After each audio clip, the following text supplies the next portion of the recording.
Hey, Curtis, Hey Oz, do you have a movie for us this week? I do. As we continue Kaiju month, this week we have Tora Tora Tora, plus the old Microsoft game Minesweeper Mhm. meets the Deer Hunter. Toss in a little bit of the old 1960s show McHale's Navy, and all while the DJ spins I'm on a Boat by the Lonely Island. This week we're watching Godzilla Minus One.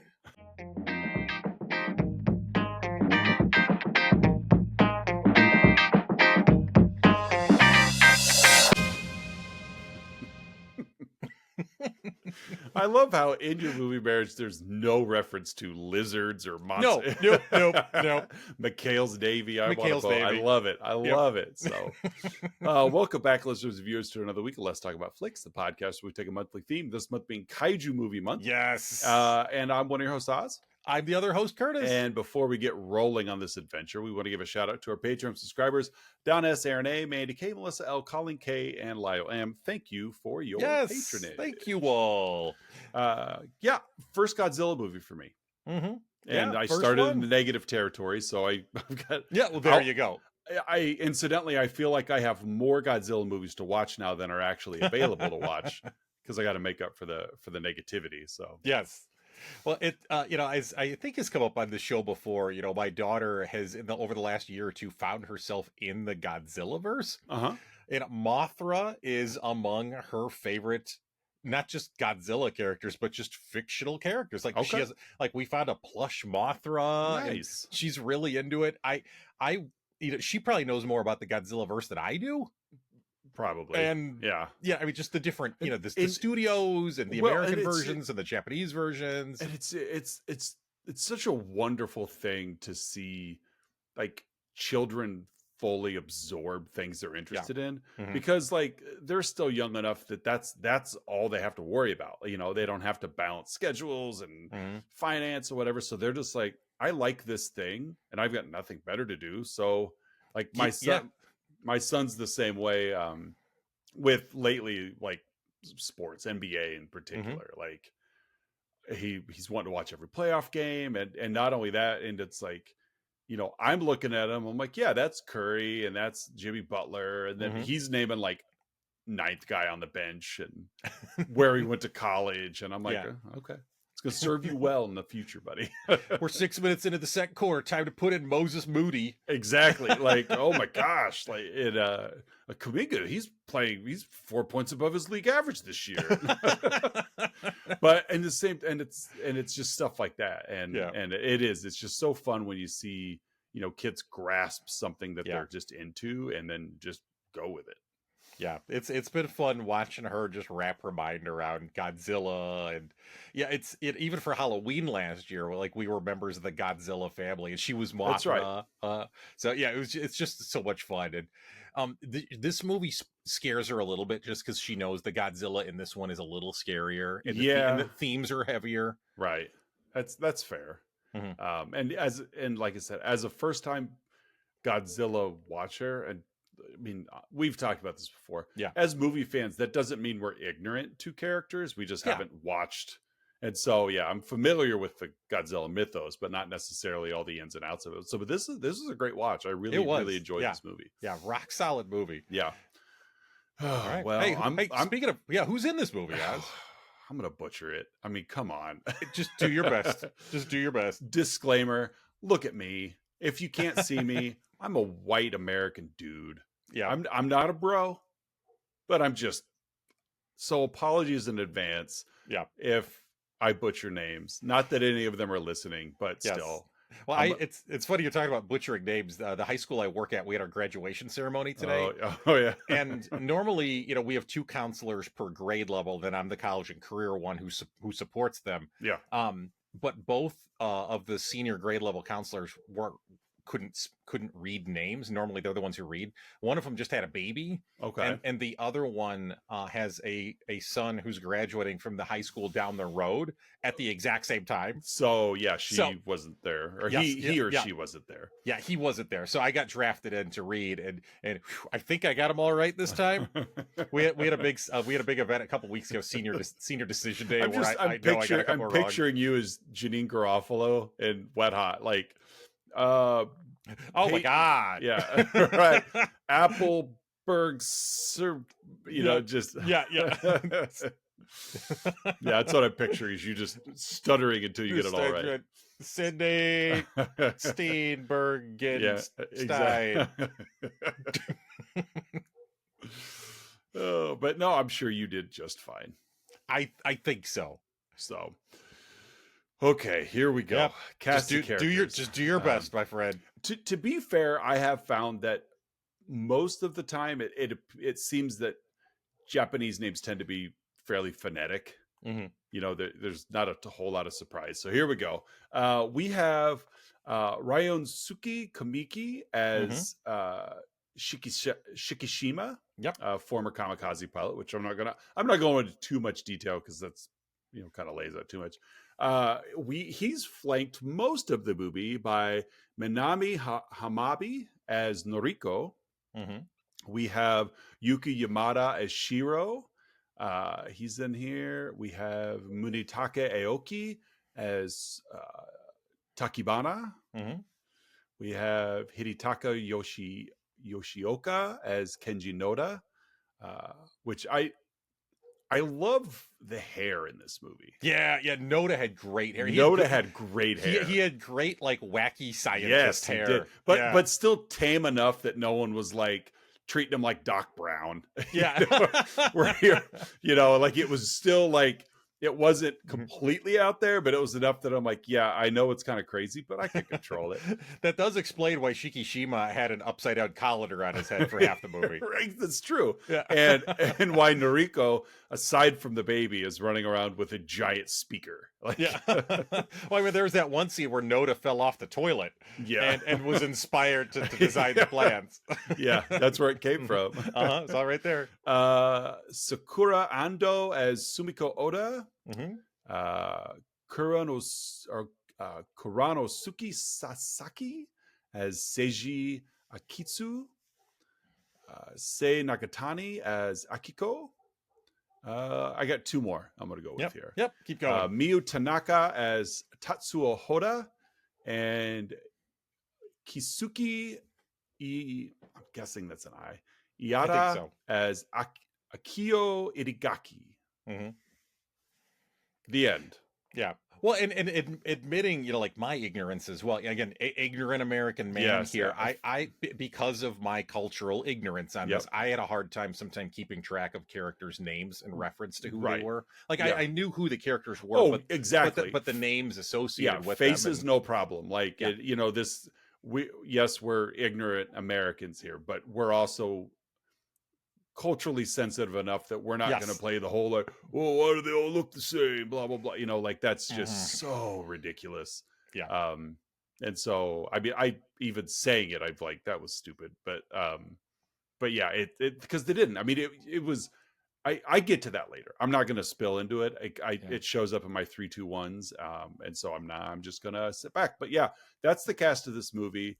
Obviously the actors' names aren't going to probably be familiar with the typical American viewer. Not a lot of Kevins in this movie. Right. Yeah.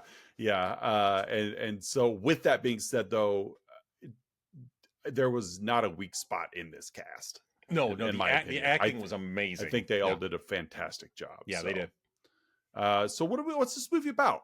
Yeah, as far as the plot goes, Godzilla takes math, right? Yes. Yeah, it's Godzilla versus Mathra. They helicoptered in a giant protractor. It's true. Oh no, calculator. This is a period piece, which just adds to I think the the anxiety among the people in this movie and among what the people of Japan were going Right. through. So, we start at the tail end of World War II in 1945 at Odo Island Airfield. We get on-screen text. There's our on-screen text. We love Yes. it. The final days of World War II, where we see one lone fighter plane piloted by Shikishima still carrying its payload, Yeah. landing on a rugged airstrip there in Odo Island. So again, the pilot, again, Shikishima, who is the lead character, is very rattled.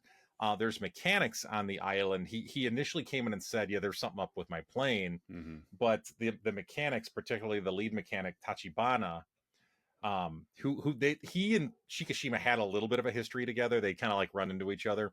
Yeah. But he calls him out like, "There's nothing wrong with this plane." Right. By the way, Shikishima is a kamikaze pilot. Yeah, and that matters.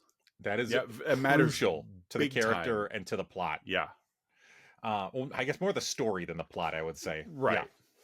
And so Shikishima's already getting grief. You basically, you didn't do your job. Yeah. You were meant to, you chose to not die honorably, as Tachibana states.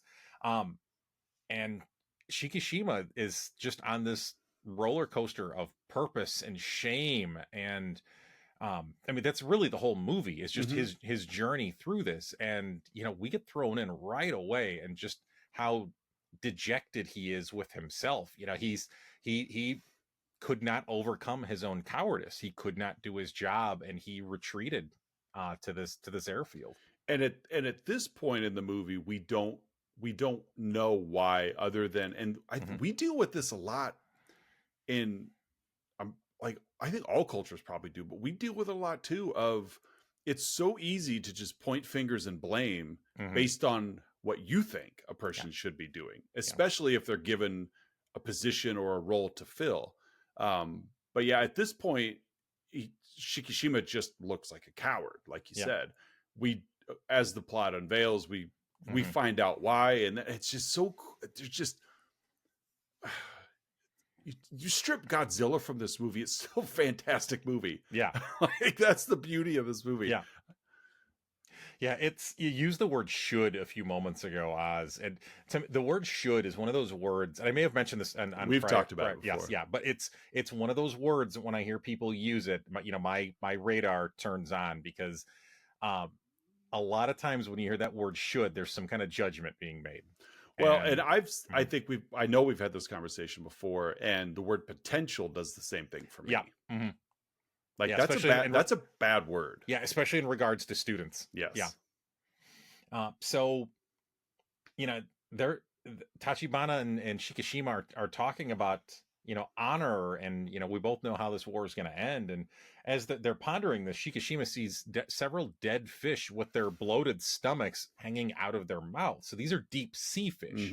Can't handle the decompression. Yeah, who have surfaced and are all dead around this island.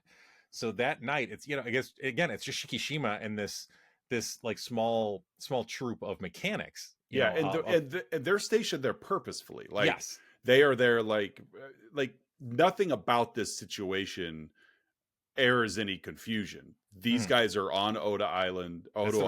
Yeah. They're you have a plane issue, fly in here. We'll take it. It's like your pilot pit stop, really. Yeah.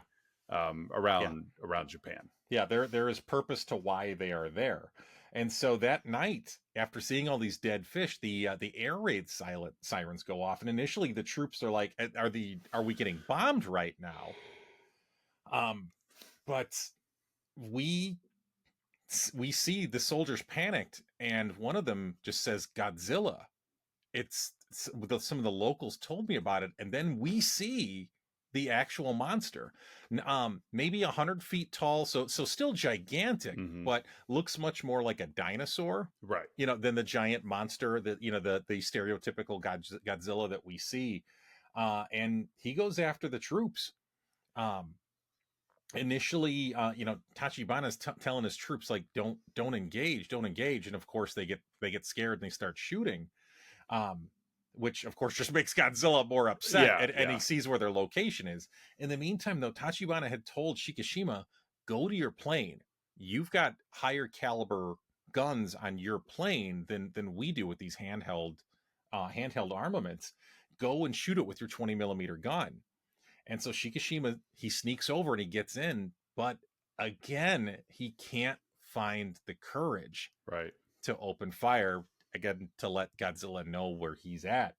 And so Godzilla goes right by him and takes out all the troops. Shikishima wakes up the next day right there on the beach. The only one left alive is Tachibana. He has laid out all of the other soldiers there. There's probably a good 20 soldiers or so laid out there.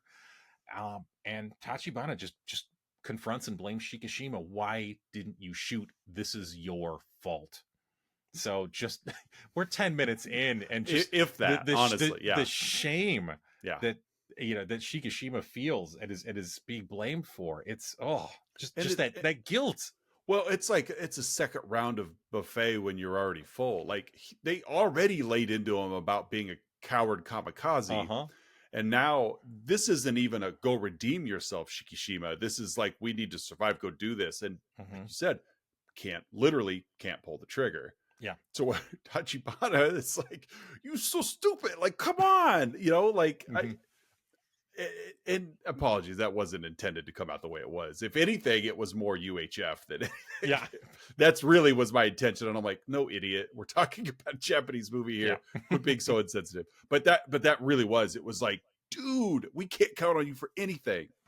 Twice in a matter of like 12 hours. Like one, World War II's going on, you chicken. Two, giant lizard, you chicken. Yeah. Another Back to the Future reference as well. Yeah. I unintentionally. The locals also called Godzilla Biff. That's how it translates in native Biff. Japanese. Yeah. It's not Godzilla. It's Biff. It's Biff. It's Biff Tannen. What's the matter, McFly? What's the matter, Shikishima? You chicken? Chicken? What'd you say? Yeah, Eric Stoltz actually was not originally cast. The original cast was Ryanosuke Kamaki is Marty McFly.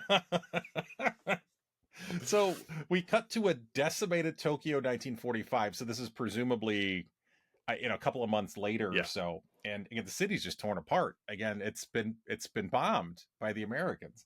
Shikishima is returning to his home. He's both greeted and confronted by his neighbor Sumiko, a wife who has lost all of her children in the air raids, and she's just disgusted. Weren't you a kamikaze pilot? By the way, your parents are dead also, as are my children, and I blame you. So all of this just gets laid out at Shikishima. Most of the neighborhood is dead.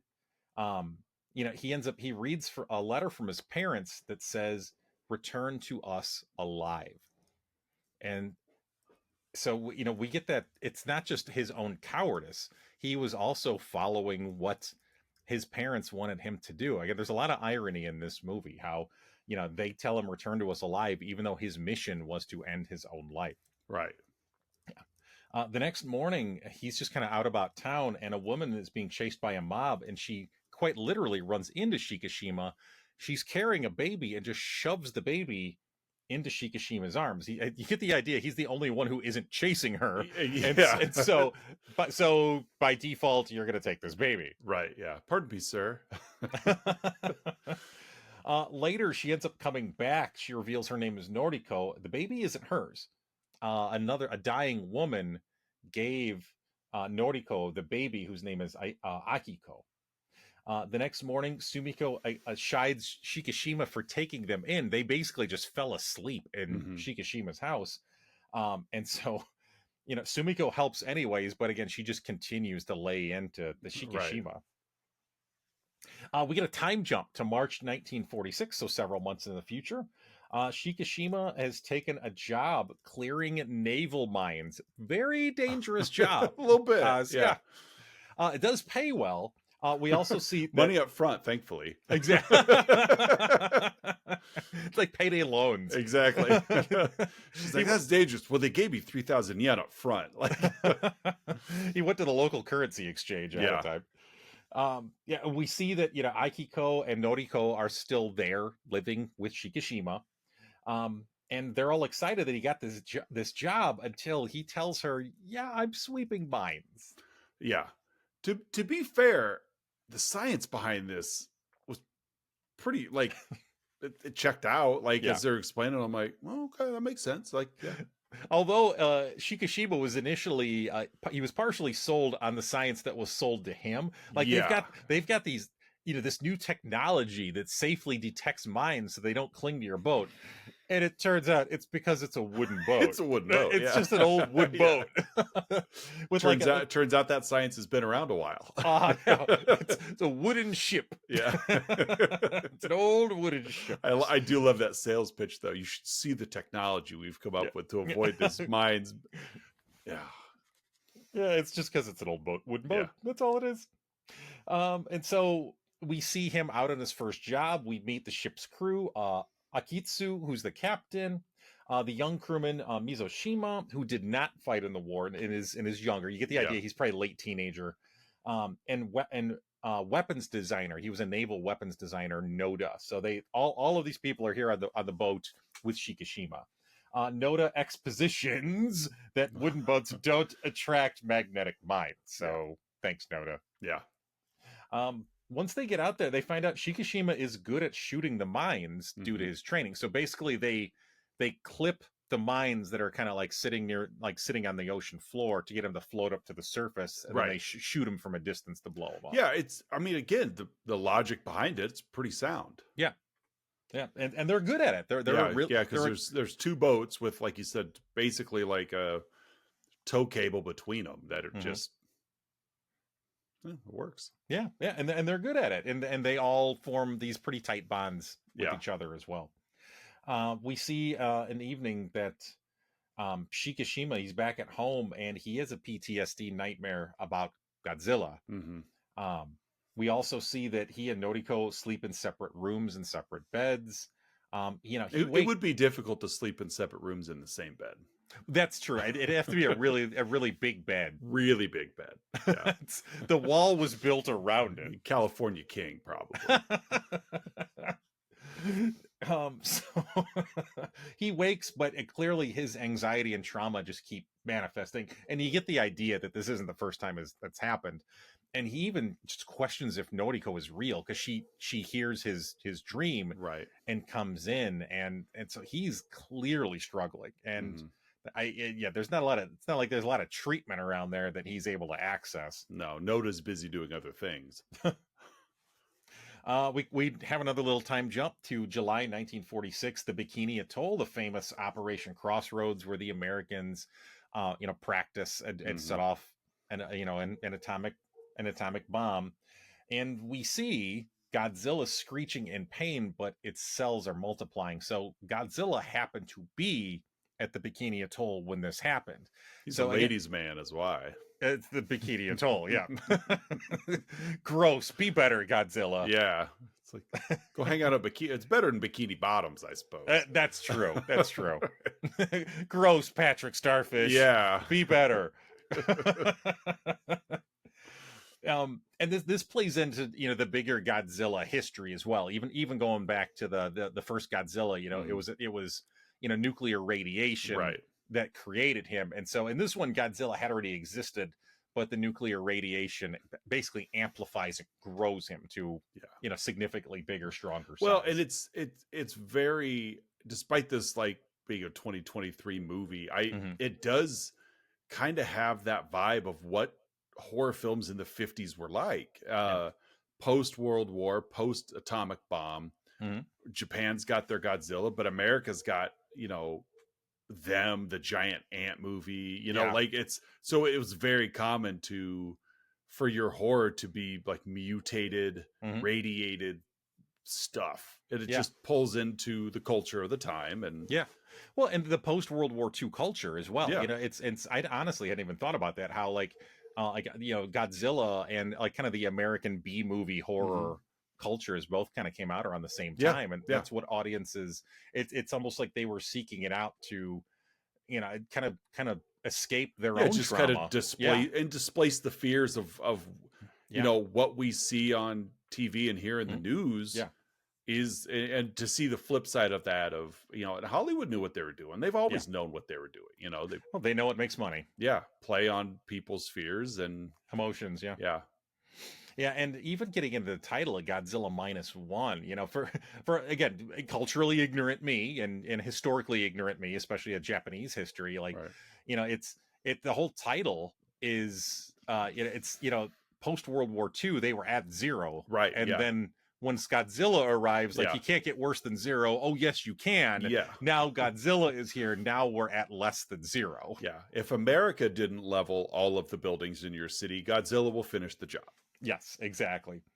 And so, you know, we see Godzilla's cells multiplying. We do get a little sweet montage here. We get some pleasant music. Shikishima buys a motorcycle. We see Akiko growing. One evening, because of the radiation. Yes, her cells also rapidly grew because of the radiation. Yeah, she just happened to be on Bikini Atoll. Yeah. Hence the idea, Honey, I Blew Up the Kid. Yes, there's a straight line. To be from fair, from Godzilla to Honey, I Blew Up the Kid. I almost picked that for next week's movie. Oh yeah, originally that would have been good. Yeah, I almost did. I already watched next week's movie. That's Patreon subscriber Melissa L and our daughter had just a really early. They were both just exhausted a couple of days ago, and I had an extra 66 minutes, so I just watched next week's movie. Just got it done.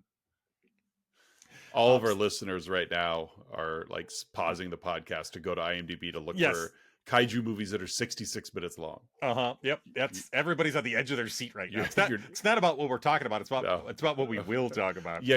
Godzilla, whatever. We got to go find the mystery of what the next movie is.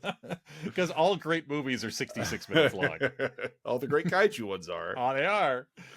So all the ship's crew is over at Shikishima's and Noriko's for dinner. Noda makes a statement assuming Shikishima and Noriko are married, and things get awkward when she says they're not, and that they're not Akiko's parents either. Yeah, we're really just roommates. Yeah. And the three of us are just roommates. And the crew kind of get on him for that. Like, what are you doing? You've got a beautiful woman right here. You basically have a daughter. You have this found family. Why aren't you leaning into this more? There's a lot of parallels between this and Walk Hard, the Dewey Cox story. A lot of parallels. Well, I feel like Tachibana is the dad character. Like, wrong kid died. Like, wrong kid died. Just like anytime I see you, I'm going to let you know how big of a disappointment you are. And that's pretty much how just about everybody in Shikishima's life is. Aside from Naruko. There's also the big machete fight between Shikishima and Godzilla. Yeah, Godzilla, yeah. It was weird seeing Godzilla hold such a small machete. Yeah, and his little arms. Right. It's a particularly bad case of a kaiju getting cut in half. but no, it's just, I was thinking that earlier with like, and obvious, I really did think about it when we were talking about Odo Island, because Tachibana railed on him twice.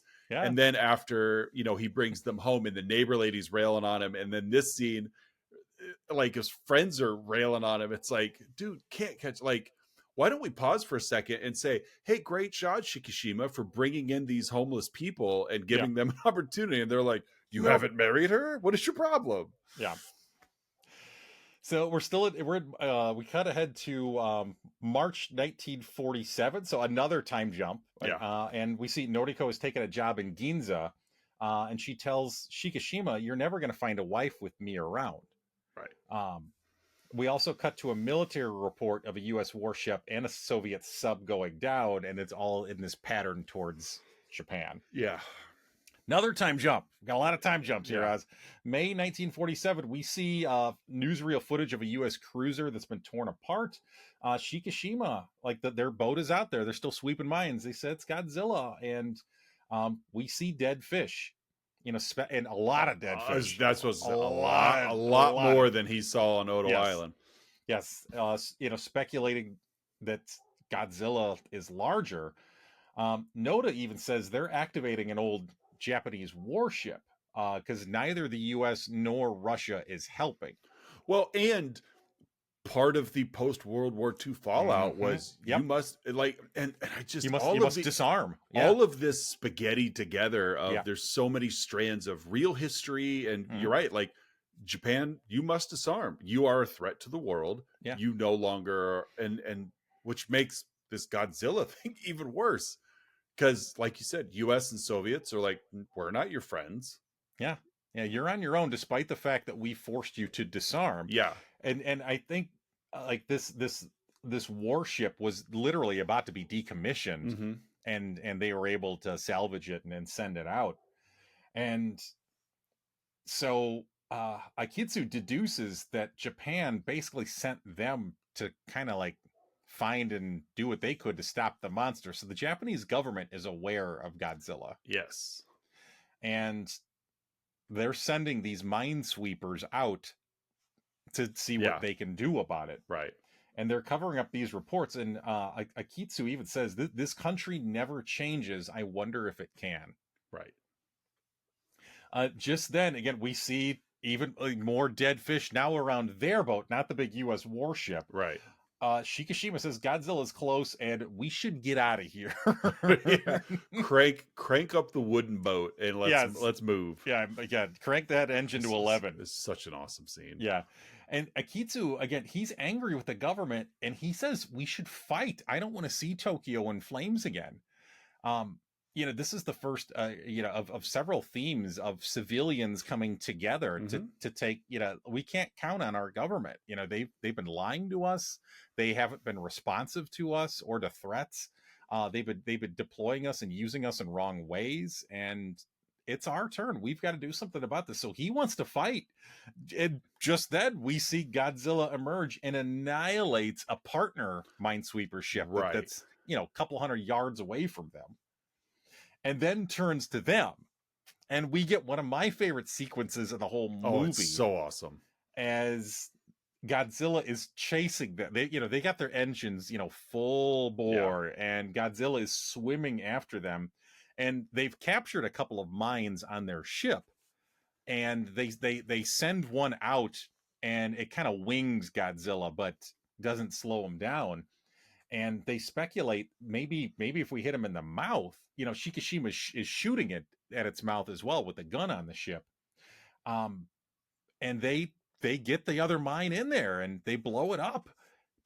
And it temporarily stops Godzilla, but then you see basically his face regenerate. Yeah. I almost put the Wolverine into my movie marriage. Right. Because in the beginning of the movie, you see him survive one of the atomic bombs. In Japan, plus it's set in Japan, as well as you have the key figure regenerating. So yeah, that would have worked. Yeah, I almost put that one in there. That was the last one I cut as I was trying to whittle things down.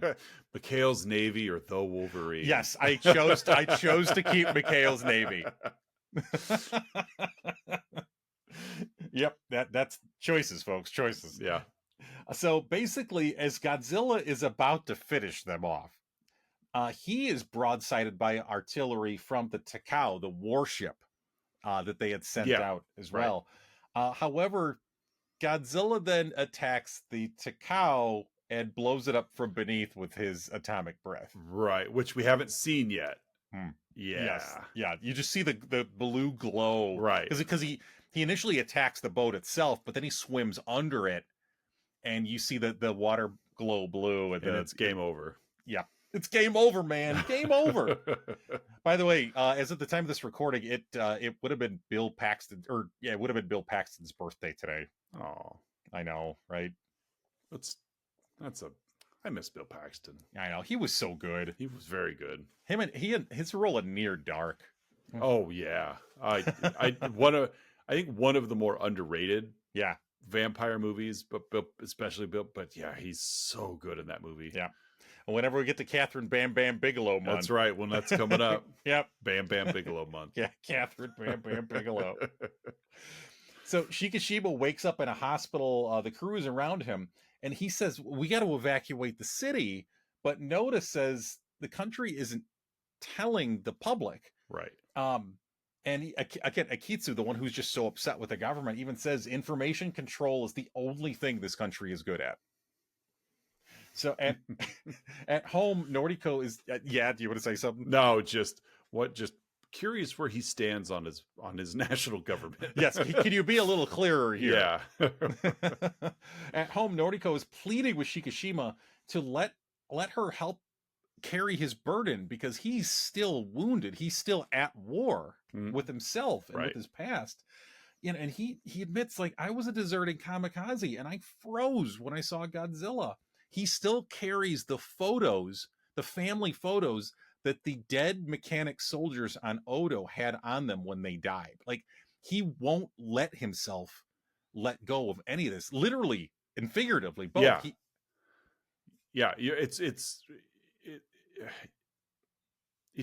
just, he doesn't know what, and it's hard to watch too, because it's like, what has to occur for you to let go of, for you to allow yourself to let go of this.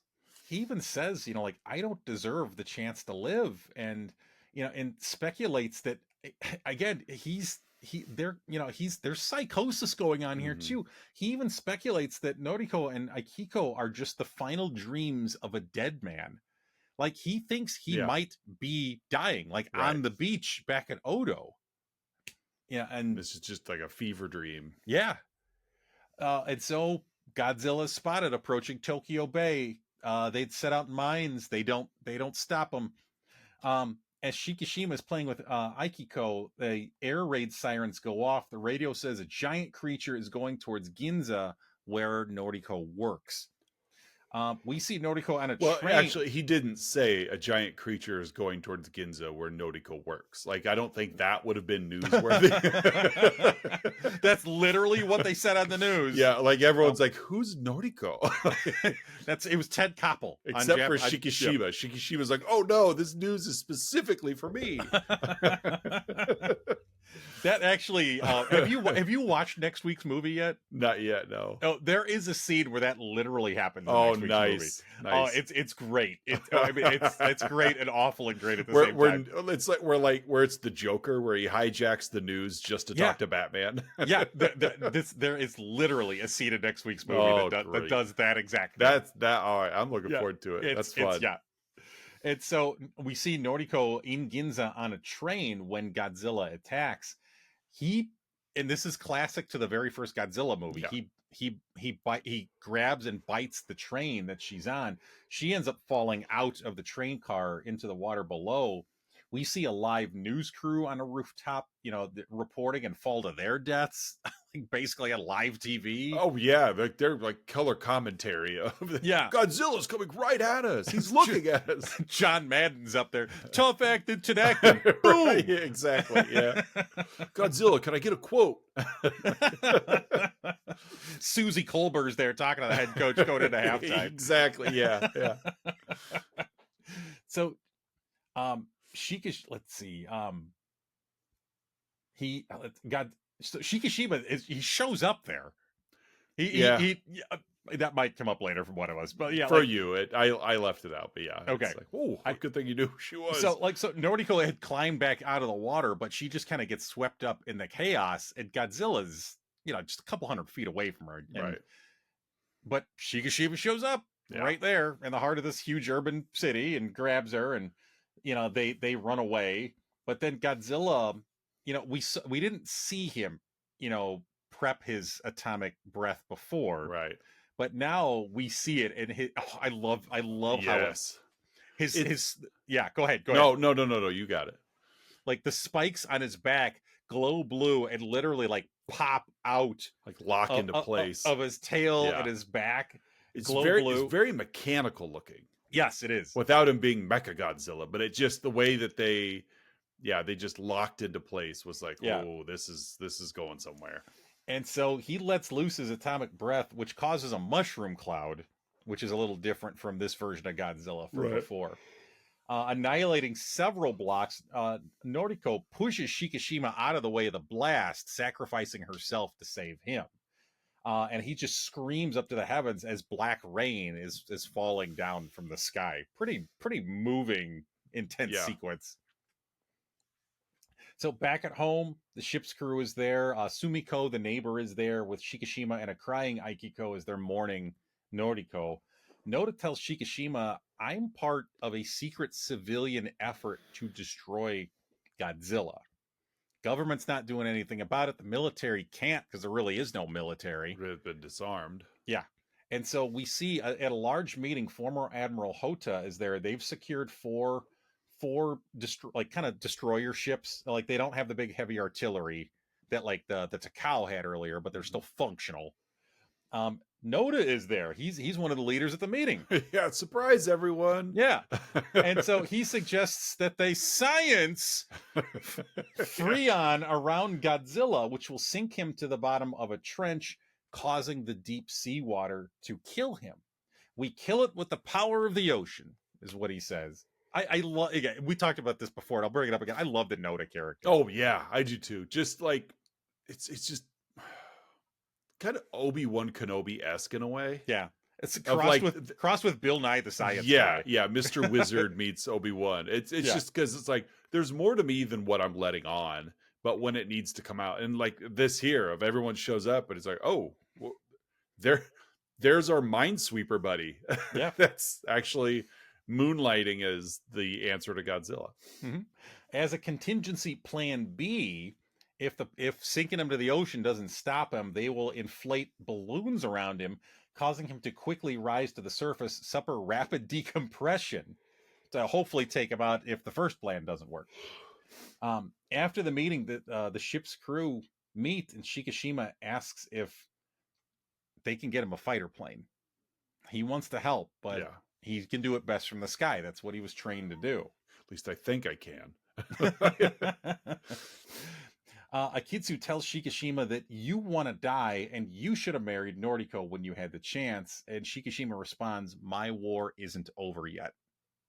Yeah. Again, which is really the running theme in the whole movie. Yeah. But we do sense with this conversation, he's to, at least for him, he's found a path of self-forgiveness. Yes. Now it's still a long way to it, but he's found a way that I might be able to help. Yes. Purpose. He's found purpose. Yes. And so later, Noda finds Shikishima a state-of-the-art fighter jet. They hadn't really deployed him in World War II, but it's not quite functional yet, and they need a great mechanic. Shikishima searches for Tachibana. I know a guy. Yeah, from Odo Island. Give me 10 minutes. Exactly. Give me 10 minutes of montage and I'll find him. It has to be Tachibana. Yeah. Because of what happened. Right. He needs to redeem himself to Tachibana. And so they track him down. He's angry. Shikishima tells him we need to hit Godzilla in its mouth and suggests a kamikaze attack. Geiger counter beacons indicate Godzilla's on his way back to Tokyo. Noda starts the plan, laments their country is continuing to let them down, tanks with poor armor, bad supply chains, demanding suicide attacks. This effort aims to sacrifice no lives, says Noda. The next battle isn't about a fight to the death. It's about a fight to live for our future. Noda and Akitsu refuse to let the younger Mizoshima go with them to spare him the horror and to live. Right. So that night, Akiko draws a picture of herself and Shikishima and Noriko. After she falls asleep, he tells her, I'll always be here for you. Back at the hangar, Tachibana shows... And then instantly leaves. Yeah, I'll always be here. Later. Exactly. In theory is what it's meant figuratively. Yeah, exactly. Don't, not literally be here. Like, yes. I have to go to the bathroom occasionally, but I will be quote unquote here for you. That's right. And so he goes back to the hangar. Tachibana shows him the modifications he's made, where the bombs are in the plane, how to remove the bomb safety, and then there's also one more thing, but we don't hear what it is. The camera pulls back, and we just see them talking at a distance. So the next morning, Akiko finds Sumiko with a whole lot of money. And there's a note for Sumiko to care for Akiko. Akitsu and Noda, they had put one of those 4 ships as a big decoy ship they had put out in the bay. Godzilla's there, and he's already passed the trench, and he's made it to landfill. So basically, it's a landfall. So he's already passed their plan. And Yeah. so they need Shikishima to basically make him mad to lure him back out into the water. Right. This is where the movie turns into Rampage for a minute. Like of Yeah. just, follow me. and it works. He flies by Godzilla's in kind of the countryside here on his way to Tokyo. But Shikishima is able to fly close enough to Godzilla and fires with the guns to basically get his attention and draw him back out. Yeah, and that was one of the more like state-of-the-art features of this plane was its maneuverability. Yeah. Of like you're a good enough pilot, Shikishima, that this plane will allow you to basically avoid Godzilla as long as you are able to avoid Godzilla. Yeah. And we see that a lot of bobbing and weaving and dodging. Yeah. Cool scene. Godzilla uses his atomic breath to destroy again one of the other ships. They also used they had 2 decoy ships out of the 4 because nobody's dying today, right? And so he basically like kind of uses up his atomic breath, so he can't just keep using it. He has to kind of recharge. Like Noda's been paying enough attention. He has an idea of what the recharge time is going to be. And so basically the plan is with the 2 remaining ships, they're gonna kind of like the Empire Strikes Back, how they use the snow speeders to tow cable the AT-ATs. Yes. So they have the 2 ships with cables, and they're gonna basically go in a circle around Godzilla to wrap the Freon device and the balloon around him, almost like a belt pack. Right. And so they do that, and just as Godzilla's charging that heat ray again, they hit the Freon button, instantly just dropping him over 1,000 feet down to a trench in the ocean floor. As they celebrate, their crane line's tight because they're still attached to him. So they realize he's not done. Right. So they hit the balloons to quickly resurface him. But he only goes up a couple hundred feet, and they realize that he's bitten through the balloon harness. And the 2 ships aren't strong enough to pull him up that fast. So just then, dozens of tugboats appear. Because again, this is a civilian effort. Yeah. Including Mizoshima, the young man who was part of the Minesweeper crew. Yeah, and it's this fun dynamic of like Noda and the ship's captain were like almost like not really you're lesser because you weren't in the war, but it's almost like you should be thankful you weren't in the war, while he's like, I wish I were, because then I'd be able to share in your misery, and it's like they both, grass is greener kind of scenario. They treat him very dismissively, but it's intended with love and support. Yeah, like you should be glad you didn't have to go through what we went through. Yeah. And so together with these dozens of tugboats and the 2 bigger ships, they end up pulling him back up pretty fast. And he's hurting. He's hurt, and he is mad. And so he starts popping those spikes again, Oz. But then the music cuts out, and we see Shikishima, and he flies the plane directly into Godzilla's open mouth. The bomb blows as we see the horror on the faces of Akitsu and Noda and the others.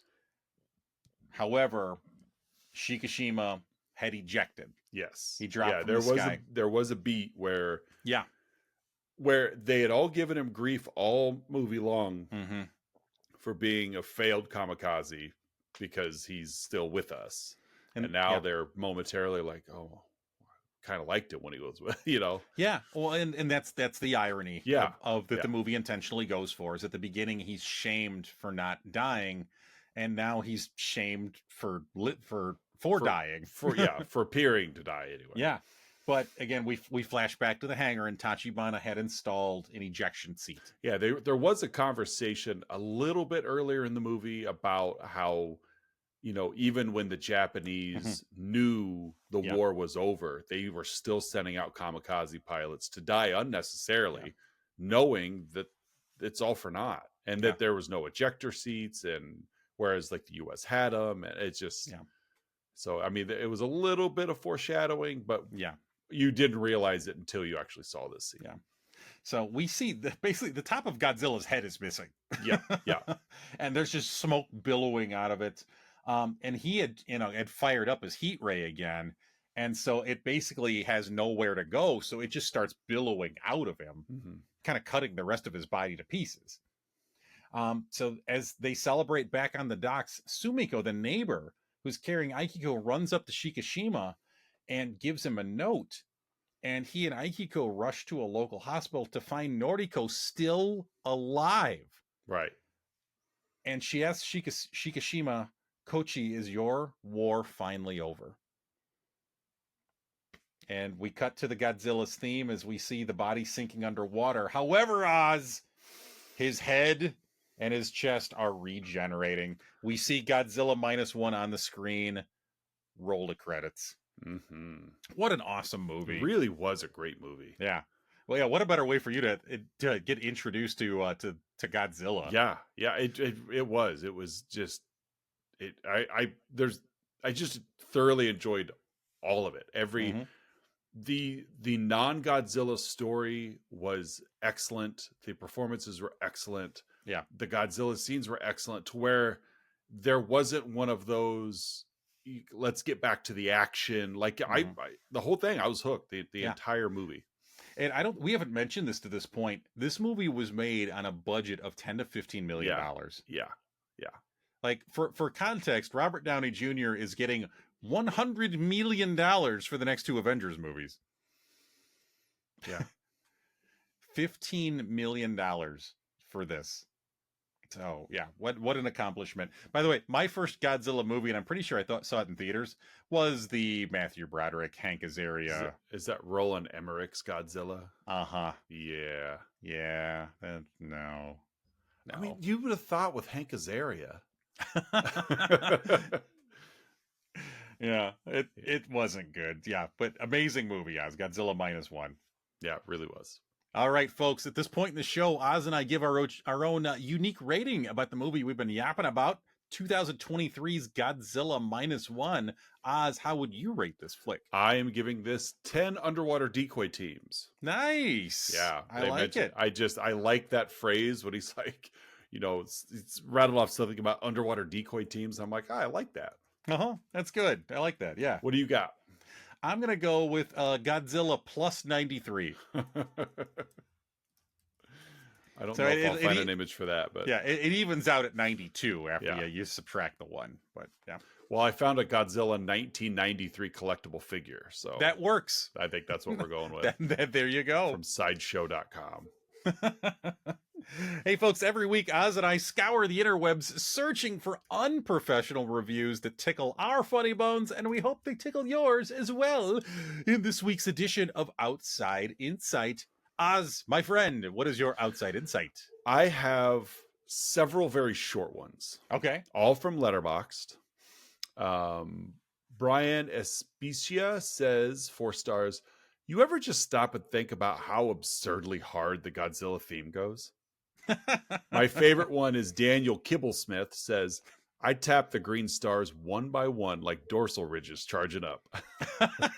5 stars. James, 4 stars, says, is it normal to come out of one of these movies having enjoyed the human characters more than Godzilla? Patrick Willems says, 4.5 stars, I've never been a Godzilla guy, but this might have made me a Godzilla guy.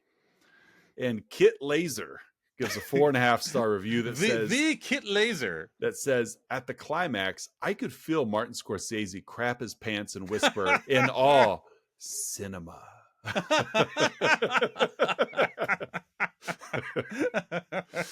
So of course the big Marvel movies are movies, they're not cinema. That's cinema. But whatever. Yeah, Scorsese was pleased with this one. So those are my outside insights. What do you have? I'm going to share 2. The first one, I'm only going to read the subject line. As always, mine come from the Internet Movie Database. The first one is a 1 out of 10 review left by Iceman P in May of 2024. And again, I'm just reading the subject line. -1 rating if possible. What a wiener. Exactly. Sorry, Iceman P. If that is your real name. If that is your birth name. I think there's a relation to Master P there. I think so. Uh-huh. It's Val Kilmer and Master P's love child. My other outside insight, again, also from the Internet Movie Database, left also in May of 2024. These reviews are actually 1 day apart. Oh, wow. Left by Inner Dude, also a 1 out of 10. I don't understand what everyone is talking about. Because it got such amazing reviews, I legit feel like I'm being punked with this movie. Really disappointed. Ashton Kutcher's behind it. He's Inner Dude. I mean, Dude, Where's My Car? Yeah. So. A few friends told me this is the best movie they've watched recently. I'm seriously questioning my friendships. Seriously? I thought you were my friend. Yeah, you introduced me to this movie. We're done. What kind of friend would do something like that? Trust you, man. Steal my girl all you want, but man, don't steer me into a bad movie. Not Godzilla Minus One. Oh, what a wiener. They're both wieners. Yeah, they left are. a day apart. All right, folks, it is that point in the show you've all been waiting for. These Let's Talk About Flicks signature segment, the 3-2-1, in which Oz and I each share 3 goods, 2 bads, and 1 about this week's movie, Godzilla Minus One. Oz, what are your 3 goods?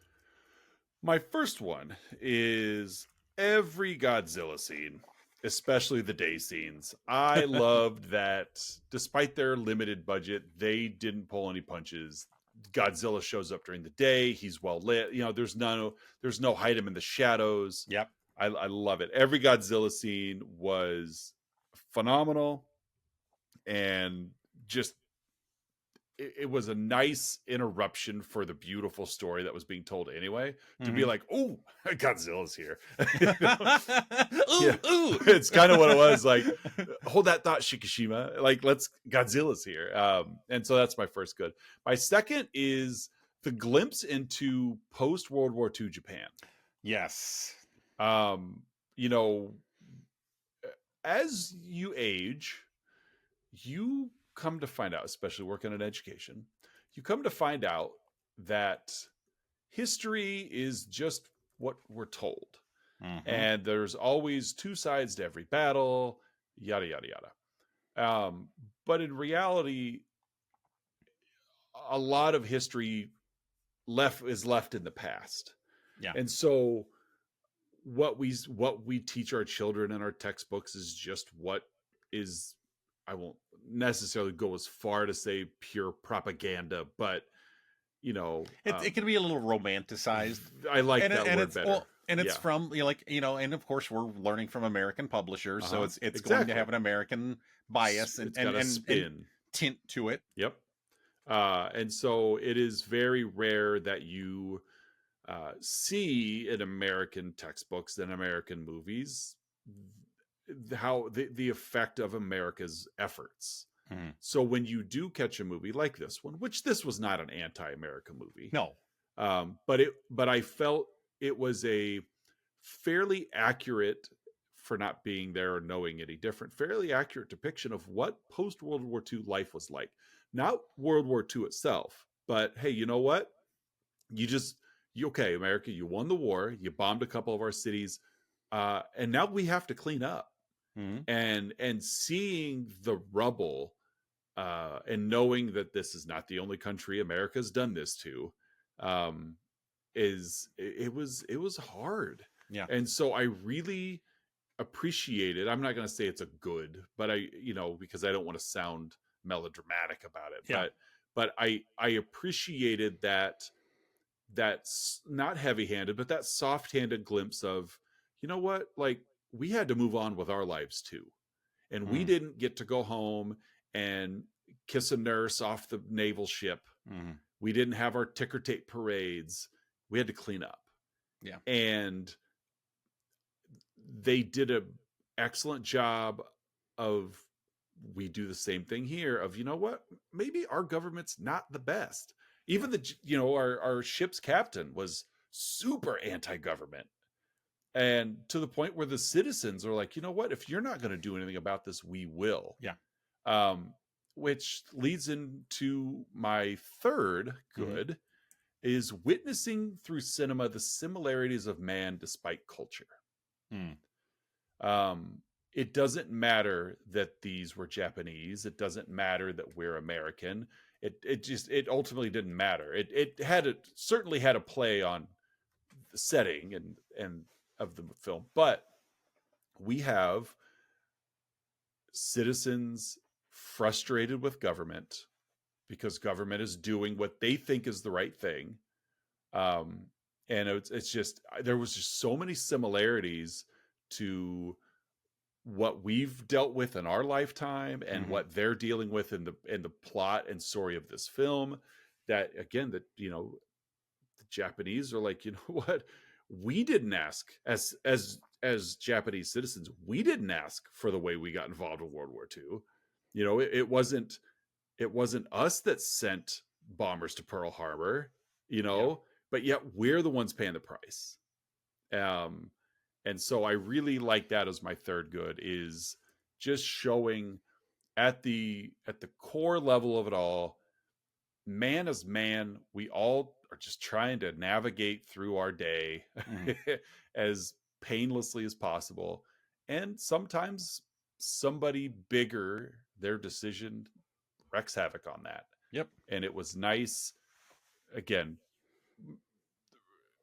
what's the word I'm looking for? Relatively, not, you know, pointing fingers, but to see this play out is like, you know what? They're, you know, the citizens of this Japanese film are not a whole lot different than a lot of our US citizens or Mexicans or Canadians, or, you know, it's like we're all subject to governmental decisions, whether we like them or not. And what are we going to do to counter it? Yeah. Just regular people trying to get by. Yeah. We got a heck of a lot more in common than we do differences. Yeah. So those are my three goods. What do you have, sir? For mine, I'm going to go with my first one. Just the general themes of courage, purpose, you know, the value of life, you know, survivor's guilt. You know, this movie is just layered with themes that run through. And I will give a tip of my cap. I watched, you know, and I sent it to you as well, and you watch it, you know, the Screen Crushes summary of this movie, which really kind of helped fill in some blanks for me. It did, for sure. It definitely helped me understand a little bit better. Yep. Yeah. So tip of the cap to Screen Crush. Go watch it if you want the really cool deeper dive. It's a little longer, but it's worth it. Yeah. Still not as long as this episode. No. But yeah, just overall those themes and how it played out, especially through Shikishima. Just, yes, great job to this movie. My second good, I'm going to go with using science. Yeah. You know, you weren't going to out muscle him. No. So I'll just say, you know, just science in general, the Noda character in particular, you know, they scienced civilian science things together for him, and it was just cool. It wasn't just, you know, let's bomb him and bomb him and bomb him, you know, like with Cloverfield that we saw last week. And then my last one is just a quick little moment in this movie. It's during Act 3.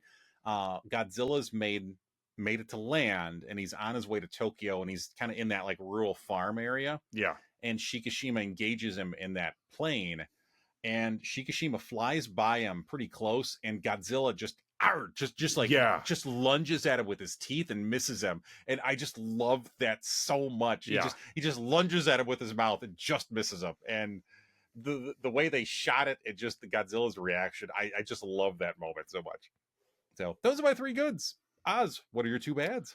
My first one is not listening to your heart. I understand Shikishima had a lot going on upstairs. Yes. But he had a lot of people in his life that cared about him, and a lot of people, especially Noriko, that loved him. Yes. And he loved her, but just not buying into that. You know, just no, I can't. Like, you know, I can't. It's not quite like Rob from Cloverfield last week. No, not quite. But definitely, if you were to add Shikishima to South Park, he would have been hanging out with the goth kids. Just, you know, that kind of, no, I'm too angsty. It's like, you know, I've got my own battle, and he did. But yeah, not listening to your heart. Like, yeah, breathe, my friend. My second is to kind of go hand in hand with that. Dealing with PTSD before mental health attention. Mm-hmm. Like, we haven't gotten there as a global society yet to counseling and therapy. And it's like, oh, well, almost the opposite of like, oh, well, you should be upset with yourself. You were a kamikaze pilot and didn't do your job, Mm-hmm. like, yeah. And so that was hard to see that be navigated, Yeah. because we in 2025, you especially, because it's the field that you're a professional in, are watching it and you're like, oh, I really would love to help the guy.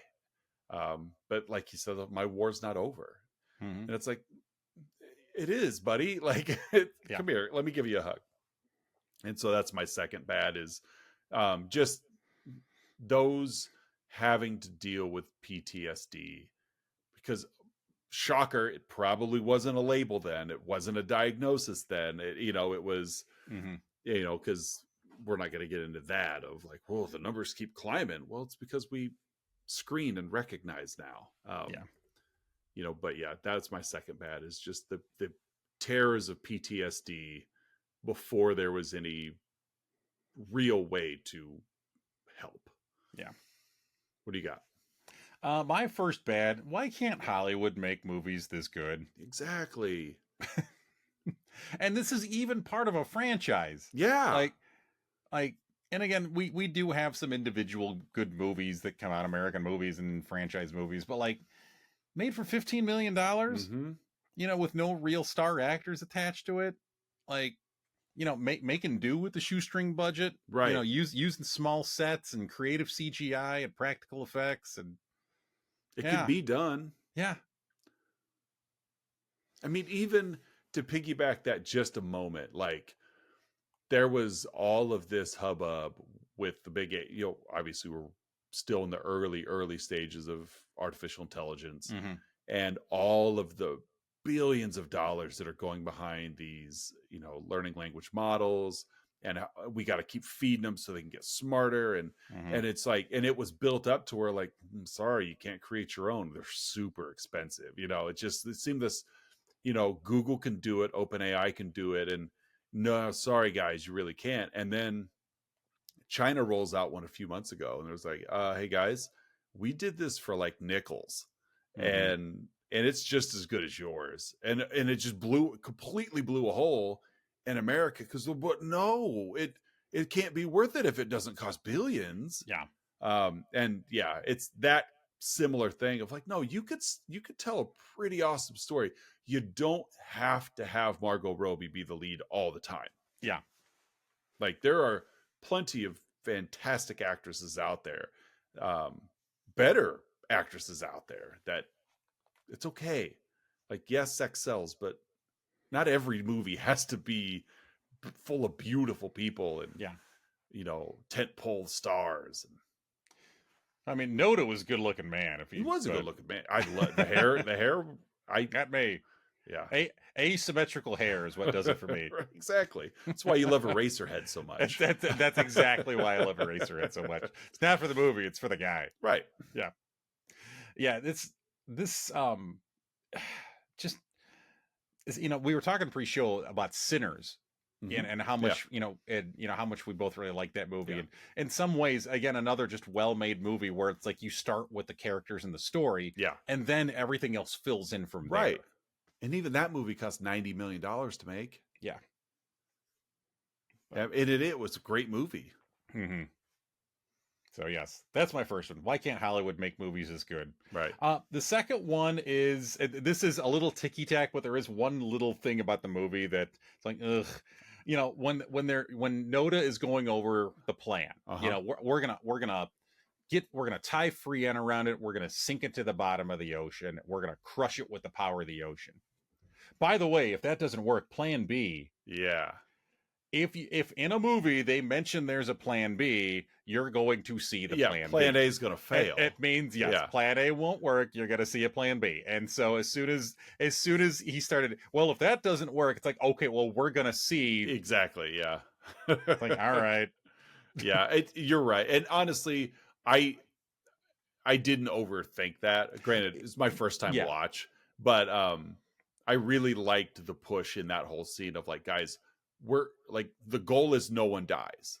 Yeah. You know, like, but you're right. Like, plan A is plan B. Yeah. Might as well just Yes. Anytime a movie says there's a plan B to a plan A, you're going to see the plan B. Because right, why else would you mention the plan B? right. Yeah. So those are my two bads. Oz, what's your huh? Kind of go hand in hand with one of your bads. My is just, why are Hollywood budgets so ridiculous? Yeah.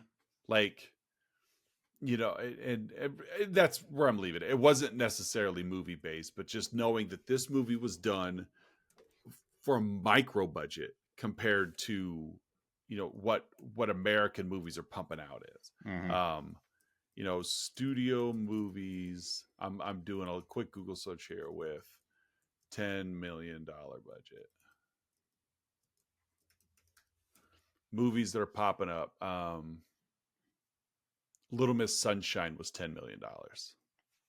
8 million of that went into the van. Yeah, exactly. You know, Little Miss Sunshine, Slumdog Millionaires, which was American but not. Like, Yeah. Top 10 films under $10 million. Don't Think Twice. We'll skip it. Manchester by the Sea, 9 million. The Big Sick, all character stuff. Yeah. All of it character stuff. Me and Earl and the Dying Girl, Nightcrawler, which was a pretty awesome movie. But I haven't seen that. That's Gyllenhaal, right? Yeah, it's he's like a coyote in that movie. Moonlight. Now that was like a $1.5 to $4 million budget, so we're being a little nitpicky here. But like, Get Out was $4.5 million. You know, Whiplash $3 million. Whiplash doesn't have Godzilla. You know what I mean? Well, it kind of did in some ways. It did, but you know, in terms of like, there's like, to take the CGI that we just watched to this Godzilla movie, and they didn't hide him. Is, like I said, this wasn't Jaws. We're going to get glimpses of the monster. This was full force. We're showing his whole body. Yeah. Look, and for 10 to 15 million. And like you said, Robert Downey Jr. is getting 50 million for the next movie. Yep. You could have made 4 of these or we could just do a one-man Robert Downey Jr. show. There you go. Just put him in a Godzilla suit. I'll just have to, I don't know how they'll do it because we can't afford a camera crew. You know, so that's my It's just, why does Hollywood think that has to be? Because all it does is set them up for failure.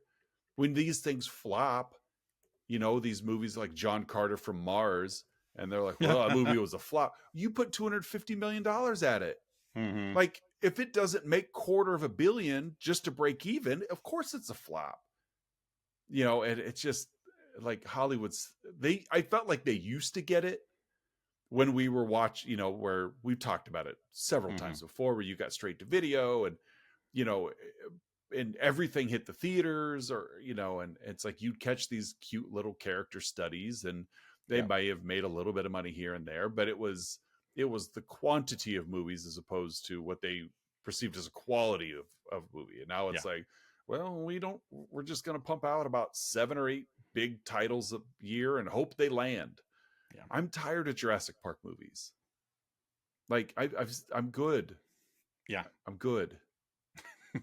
You know, do something else. So, like, again, if I know why is Scarlett Johansson going to stop the dinosaurs? Like is that what we've been waiting on?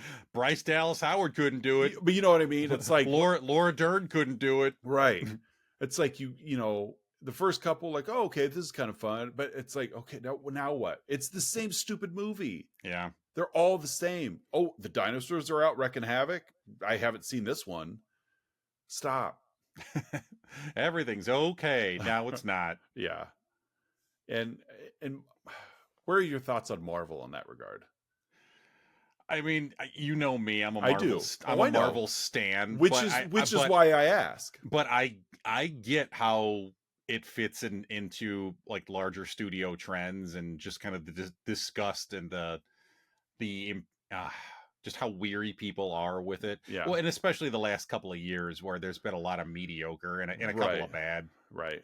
Like if everything was the same quality as like Winter Soldier and Civil War and Yeah. and Thor Ragnarok, then yeah, people wouldn't be Well, complaining. But or had something to say, like yeah, Winter Soldier and Black or Black Panther. Panther, yeah, yeah, But it's like lately, like they don't have anything to say. It's yeah, just spectacular.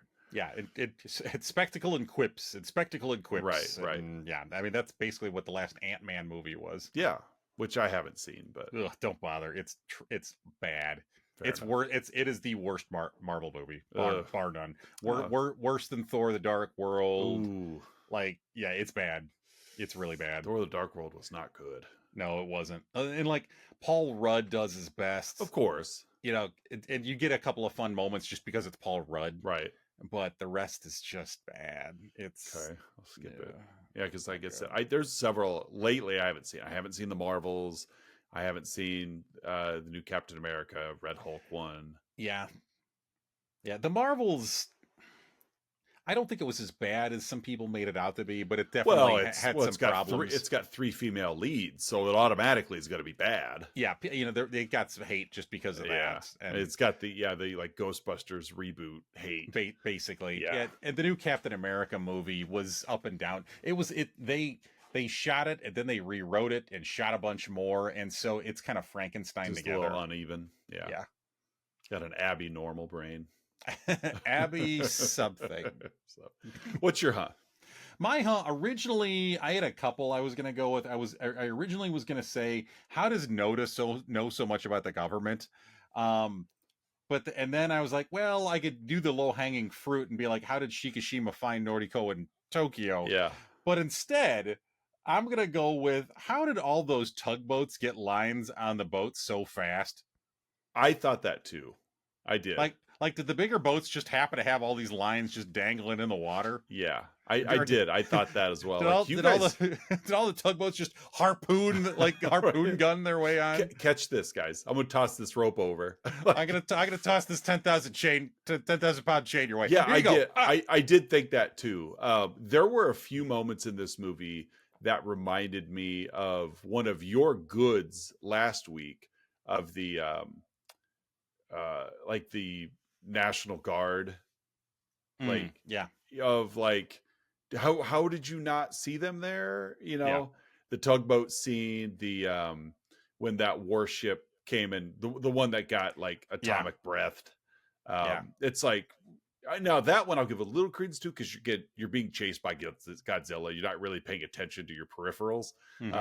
But there were a few where there's just something showed up very conveniently right when it needed to. Yeah. But whatever, it didn't detract. It was just like, oh, I'm glad you're here. It didn't. I guess it didn't take me from it, but it was like, oh, tugboats. Okay, like that's a lot of tugboats. 45 of them. A lot of ropes and chains. A lot. Like, I imagine that took quite a bit of time. Yeah. To the point where Godzilla probably recompressed.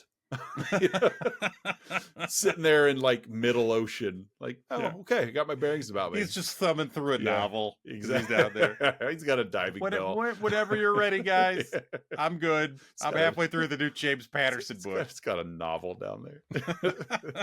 He's got his readers on. Real tiny pages. He's got his readers.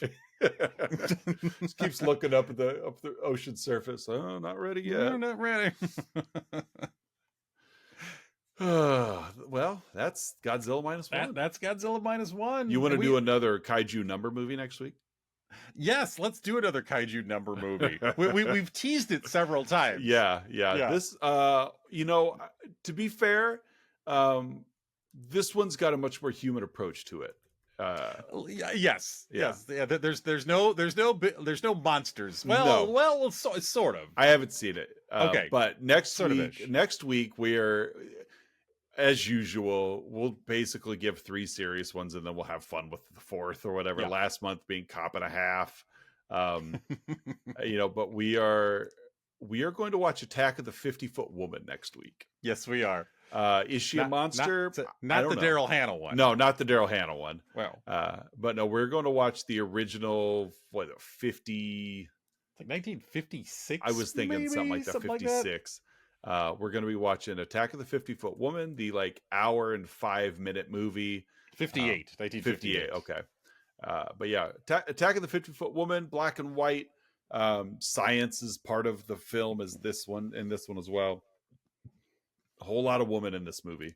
Yeah, yes, there is. Oh, yes, whole lot of woman, and quite literally with 50-foot clothes as well, which is good. Yep. Yeah, she didn't Hulk it. Although I'm sure I did see that there was a movie, Attack of the 60-Foot Centerfold, which I'm sure is probably taken the other approach. Yes. The gentleman's club approach to this movie. So no, we'll be back next week to cover Attack of the 50-Foot Woman, as well as introducing our June theme. June already. Ugh. I know. I forgot what our June theme was. Yeah. I like our June theme. I do too. I do too. So you can find us on social media, Facebook, Instagram, YouTube if you want to watch us. Shorts they're really like taking off. I know it's analytic hour here, but yeah, our shorts, like almost like our views, once we started unloading the shorts, our like episode views tanked. We're better at small doses. Yeah, I would think so. But like the last 28 days, we've been hit 30,000 times, which is 24,000 times more than usual in a month. Well, that's good. Yeah, it's like it's kind of ridiculous. Like in the last and the shorts are all over the place. Like Cloverfield, 3,200 views, but then in second place is a RoboCop one, which was not like immediately recent. 3,000. Pacific Rim, 2,900. Cloverfield again. Are You a Lizzie Kaplan fan? Has gotten 1,800 views. 1,600 of them are from Lizzie Kaplan. My favorite, though, that I'm actually looking here is the average view duration. I just noticed this. We've got 2,900 views on the Pacific Rim short. Are any other California cities in danger? The average view duration is 103.5% of the actual runtime. I don't know how they're watching extra. RoboCop, bulky as Ed 209. People are watching that 121.6% longer than the actual. So like they just love it. They go back for a second take. Either that, or my guess is they'll watch they'll watch the full duration of it, and then before it cuts to the next one, they'll just pause it and contemplate. Like, stay on the screen. That did get me thinking. Yeah. What if Balky was? What if Balky was? So yeah, it's just fun to watch some of that stupid stuff of like, what's our content look like? But yeah, so like, view, subscribe, all those things that you're supposed to do. There is a Patreon link down below in the description if you would like to hear your name shouted out. But other than that, we are closing in on the end of month 5. We are about that time. Before too long, we'll start putting together our 2026 run. Just because we like doing that. I know, I do. I it's like that. I don't want it. It's like I milk the gifts at Christmas. I could open them up right now. Like, we could totally map out the next 4 or 5 years. We easily could. But at the same time, I'm like, no, let's savor this a little bit. So, but no, I really enjoy. We still need to decide if we want to swap out one of the remainder for rep title month. Rep title. I was just looking at it as well. Like, what's the one we wanted to? Yeah, rep title. Yeah, we still have to fill in movies for it. I've picked my 2, but one was the whole. The whole premise of the rep title. That's true. Yeah, Gator. But yeah, there's several in here that we I forgot about that theme. Gosh, Barnett. Movies with barns. I